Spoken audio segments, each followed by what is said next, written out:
Hey everyone, and welcome to the channel. So in front of us we have the all-new 2024 Jeep Wrangler.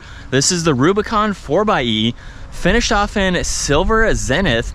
This has an MSRP of $76,000. We have a lot to go over for this Jeep Wrangler. Let's start up front, where unlike other vehicles, you can actually just walk up to it, release both of these on each side, and from there we can gain access to the engine, where this has a 2-liter turbocharged inline 4-cylinder that is paired to an 8-speed automatic transmission.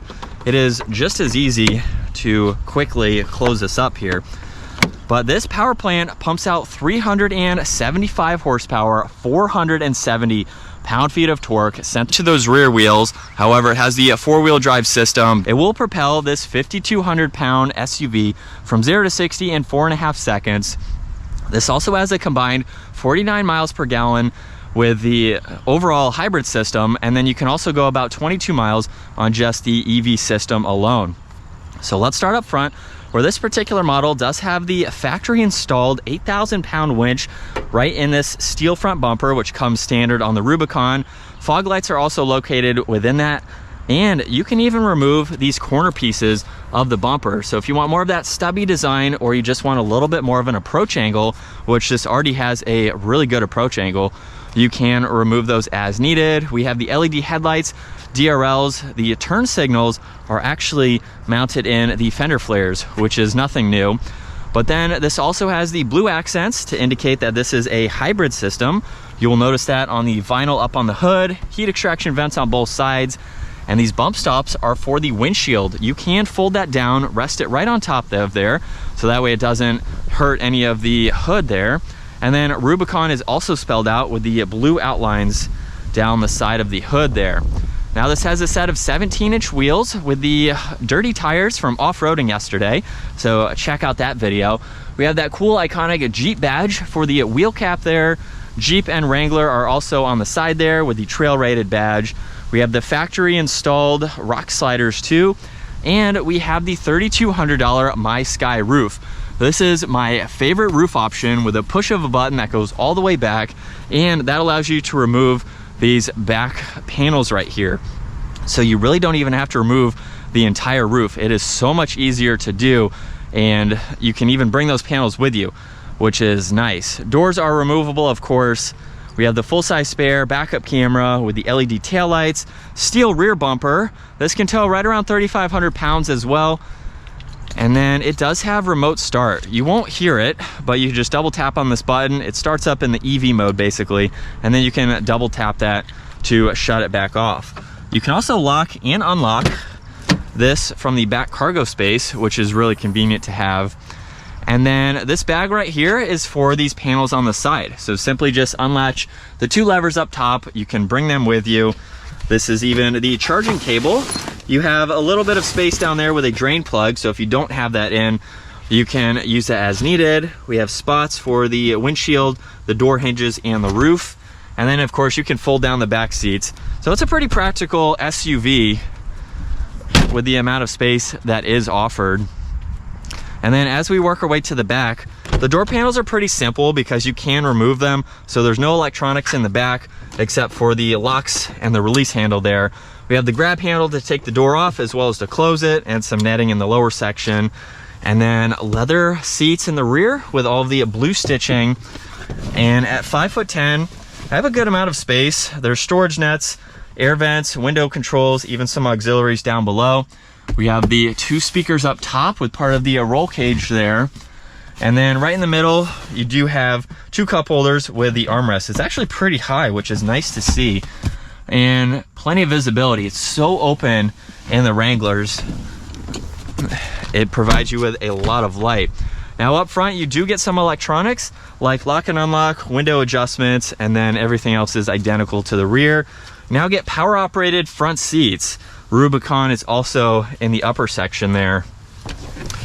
And as we fire this back up in the EV setting, aside from the beeps there, you will not hear it until we either put it in gear, get to a little bit faster speed, and then if you change the drive mode too. But steering wheel is leather with all the blue stitching. We have cruise and adaptive cruise, volume and tuning on the back side, Bluetooth and voice commands, and then you can go through the gauge cluster. Left side is the tach and engine temperature. Right side, there's the charge and power for the EV settings, which is cool, along with the fuel level. And then we can go through a lot more info in this digital screen. So a lot of vitals that you can look at. There's even the off-road, so you can monitor that, look at your cruise, energy, your hybrid settings. If you want to take a look at all of that, there's even trip information, your audio, any messages that may appear, and then your screen setup. So you can go through all of this just to set it up the way that you would like to and what you would like to see the most. Really nice to have that amount of info front and center. On the left side, all the headlight and fog light adjustments, dimmer switches for the gauges. There's even the release for the fuel cap, and then the different driving modes. So hybrid is going to utilize both systems. Electric is strictly just EV, so about 22 miles for that range. And then EV save is just the gas. So it's going to save the battery for later. As you can tell with the numbers on that one side, we have about 17 miles for the EV system and 76 for the fuel. Combined, it's just around 93 to go. Now up top, we have a speaker, a little bit of storage, and then the all-new infotainment system. So on the home screen, you can swipe between two different settings here, depending on what you need to go through.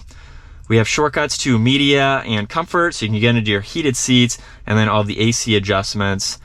There's navigation, phone when you have that paired, and then under vehicle, you can go through all the hybrid adjustments. You can go into the dashboard to get to the off-road pages. So that way you can monitor all this information in a larger view, even pull up the forward-facing camera, along with the backup camera, of course, which is a nice shortcut to have. And then if we go back, we can go over to controls now. So you have the forward-facing camera, rear camera, as you just saw, and then a bunch of settings, just depending on what you need to set up and go through. So it's a really easy system to use. And then there's different apps that you can go into based on all of these right here on the left side, and you can go through those as needed. It's a really nice updated system. I think it works well with this dash. Two air vents underneath that. We have power and volume, fan speed, tuning, heated seats, heated steering wheel, temperature adjustments laid out very nicely. This even has regenerative braking for that EV system. You can utilize that. We have the screen off control, downhill assist, and parking sensors. And then you do have to hook up your phone for the media, so you have all of those. Window adjustments, 12 volt, and then even some auxiliaries. So if you want to hook up exterior lighting, maybe you want to try to power the winch from here, you can hook them up to the factory locations, which is nice. We have a front and rear locker, sway bar disconnect, off-road settings. We have the backup camera, like I mentioned, and then the manual setting, so you can shift using that. And we have the gear selector for the different off-road settings. 2 high, 4 high auto, 4 high part-time, neutral, and then 4 low too. 2 cup holders with phone storage in the middle, manual parking brake there. In the upper section of the center armrest, we have a little bit of storage where currently we have the toolkit to remove the doors, a little bit more storage down below, and then the glove box has a good amount of space. Now, like I mentioned earlier, we have the My Sky roof, basically a one touch, and that will retract to just behind the back seat headrest. Combined with being able to remove those side panels, it is so much less work to have that open top experience versus taking a hard top off, which you cannot remove the side windows on the hard top options. It's just on the My Sky roof. So it makes it so much more convenient, especially while moving. You can do this on the highway too. But now let's go ahead and get the new Wrangler out on the road. And we'll pop it over to the manual setting now from second gear. Here we go.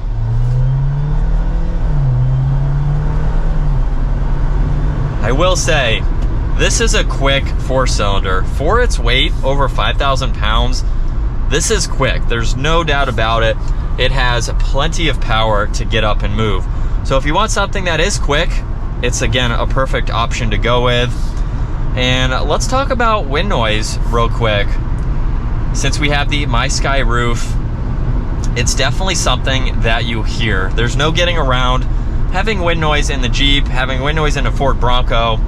It's just a part of that, being able to take everything off. Not quite as insulated as the 4Runner, that is of course all solid, but you don't have a lot of wind noise. I mean, obviously it depends on the day and what the weather is like, but it's significantly louder than some other vehicles. And again, that's not going to deter people from buying it.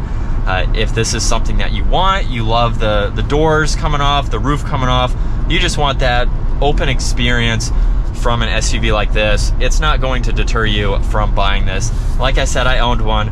It's very cool to be able to do all of that and have this kind of vehicle. And you can get a look at the new infotainment system from this angle. Very user-friendly, like I mentioned. It's a nice setup. It's a very comfortable seating position too. With the armrest right here, we have the armrest on the door panel. You sit very high up, which is nice, and with the steep rake of this windshield, you have pretty much no visibility issues. I already showed over the left and right shoulder. It's so open in here. It's very easy to drive because of that. But for the 2024 Jeep Wrangler 4xE, it's a really good option. If you're willing to spend that much for a Jeep, I would at least get one that had all the lockers and the off-road performance. But if you want this hybrid system, I think it's a really good option to go with. You get really good MPG, you get the drive modes, which is awesome, and you get that Jeep life just a little bit more fuel efficient, which is awesome to see. But that is going to wrap it up for the all-new 2024 Jeep Wrangler 4xE. If you guys enjoyed today's video, make sure you give it a huge thumbs up and consider smashing that subscribe button so you guys don't miss out on our daily uploads. And I will see you all in the next video.